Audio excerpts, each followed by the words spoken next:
एक दफा का जिक्र है, एक छोटे से गांव में एक बूढ़ा आदमी रहता था जिसका नाम रहमान था।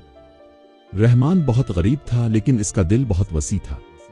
वो हर किसी की मदद करने के लिए तैयार रहता था, चाहे इसकी अपनी हालत कैसी ही क्यों ना हो।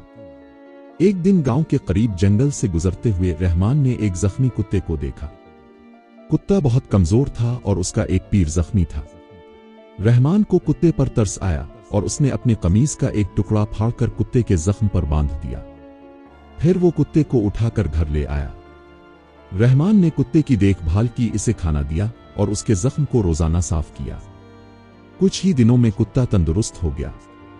रहमान ने कुत्ते को आजाद कर दिया, लेकिन कुत्ता घर से दूर नहीं गया। वो रहमान के साथ रहने लगा और दोनों में गहरी दोस्ती हो गई। एक रात जब रहमान गहरी नींद में सो रहा था, इसके घर में चोर दाखिल हो गए। चोरों ने खामोशी से घर में दाखिल होने की कोशिश की, लेकिन कुत्ते ने उन्हें देख लिया। कुत्ते ने जोर जोर से भौंकना शुरू कर दिया। रहमान की नींद टूट गई और उसने देखा कि चोर घर में दाखिल होने की कोशिश कर रहे हैं।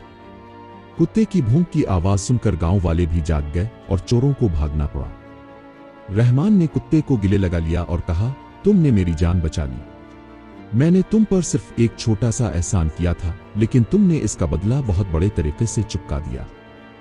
इस दिन के बाद रहमान और कुत्ते की दोस्ती और भी गहरी हो गई। गांव वाले भी इस वाकये से बहुत मुतासिर हुए और उन्होंने सीखा कि एहसान का बदला हमेशा किसी न किसी शक्ल में जरूर मिलता है।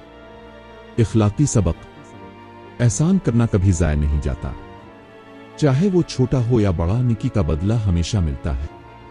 हमें हर किसी के साथ मेहरबानी और हमदर्दी का रवैया रखना चाहिए, क्योंकि हम नहीं जानते कि कब किसकी मदद हमारे लिए निजात का सबब बन जाए।